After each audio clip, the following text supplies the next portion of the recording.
다시 이제 그 해인사 시절로 이제 넘어와가지고요. 큰 스님께서 그 적극적으로 추진하신 일은 어떤 일이었습니까? 아까도 쭉 그 말씀을 드렸습니다만은 스님은 제가 뵐 때부터 열반에 드실 때까지 근본 그 신념이나 이 그 모습은 일관되어 있었습니다.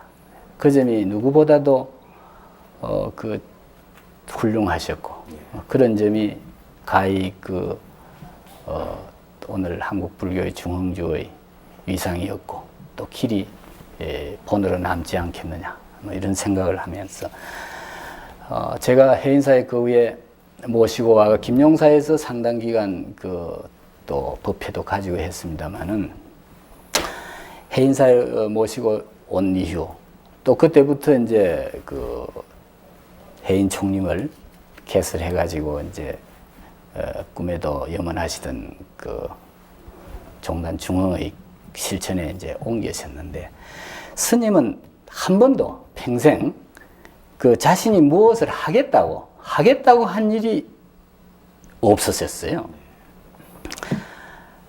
바꾸어 말하면 스님은 그 하지 않는 것으로 무의로 뭐 종을 삼은 분이시다 이렇게 이제 설명을 해도 말이 틀리지 않도록 하지 않으시는 쪽으로 매사를 정립하시고 안 하는 쪽으로 이렇게 입지를 정하셨어요.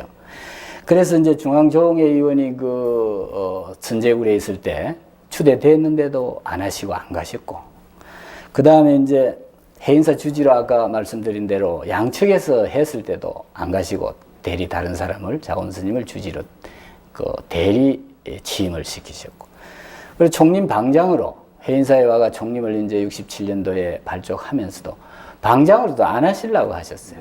그러나 그 당시 청담 스님, 경산 스님, 원장하시던 경산 스님, 또 자원 스님, 영암 스님 이런 분들이 스님이 아니시면은 총림을 운영할 수 없다.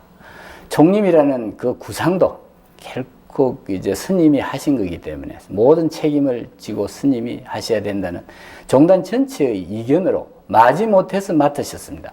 그 총림이라는 말이 이제 중국에서 나온 말인데, 이 중국에서의 그 가장 크게 스님들이 모이셔가지고 수행 정진한 절을 총림이라고 한 겁니다. 한문으로 풀이하면은 이제 이 나무가 숲이 자라듯이 이렇게 많은 대중이 모여 사는 곳이라고 해서 그 떨기 총자하고 숲을 님자 이렇게 쓰는데, 지금 우리 이제 그 시각으로 이렇게 해석을 하면은 종합수도원입니다.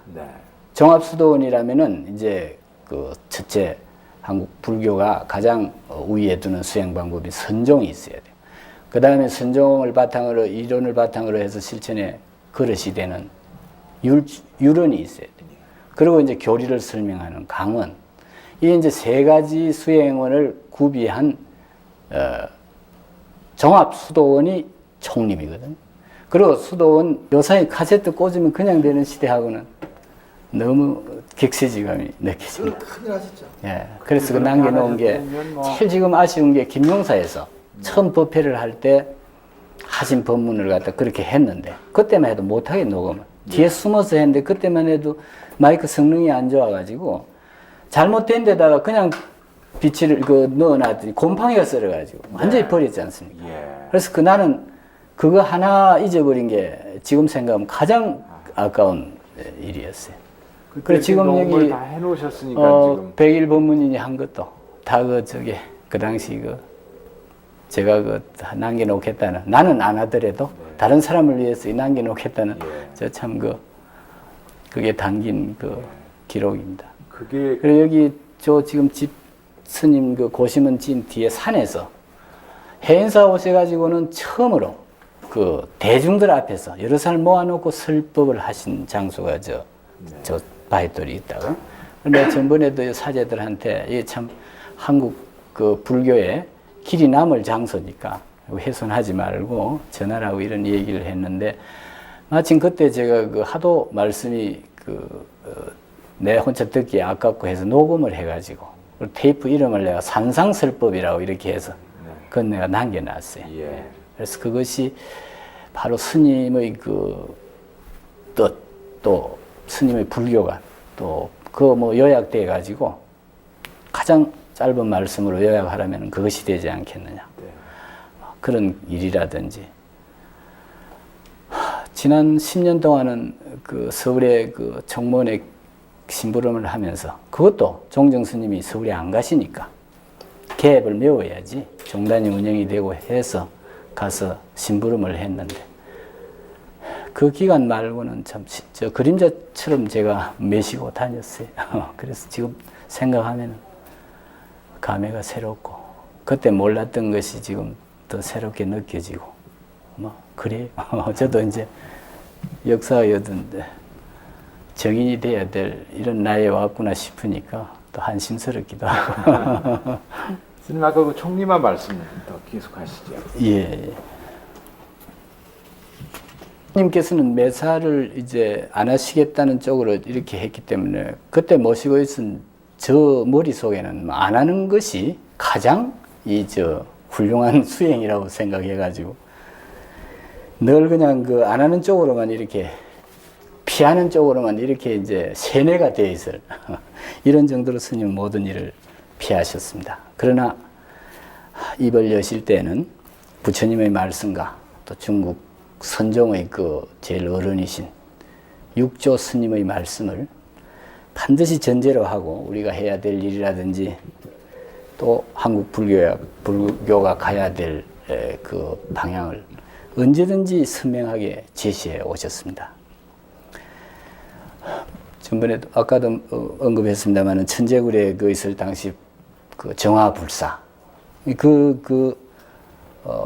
이론적인 그 논리적인 체계 이건 스님이 다 정립을 했습니다. 지금 공이 여러 사람이 있는 걸로 해서 생색을 내고 청담 스님이 어쩌고 또 누구 스님이 이런 이들이 다 제자들이 자기 스님을 또 받들지만은 역사가 증명하는 입장에서 보면 스님이 다 그 논리를 정립하셨습니다. 그리고 실천해 보이셨고요. 그것이 아까 출가성이 생일도 갖지 않는다는 것, 집에 안 간다는 이런 것이 하나하나 돌이켜 보면은 누구도 흉내낼 수 없는 스님의 독특한 가르침이십니다. 그리고 해인 총림의 근간이 된 봉암사의 그 사신 일들, 그때의 일들도 따지고 보면 스님이 주관하신 일이거든. 그런 해방 이후 한국 불교가 외색화되고 토속화되고 미신화 되어가던 한국 불교에 불교의 생명력을 불어넣고 앞으로 불교가 가야 될 길을 제시하고 중흥을 하신 분이 바로 스님이십니다. 이것은 역사가 증명하고도 남을 일인데 오히려 우리 성단에서 상당 부분 가려워져 있는 게 지금 아쉬울 지경이에요. 성진암 계실 때도 그랬지만은 해인사 오셨을 때도 여일하게 권력과 금력을 가진 사람에게 아부하지 않으시고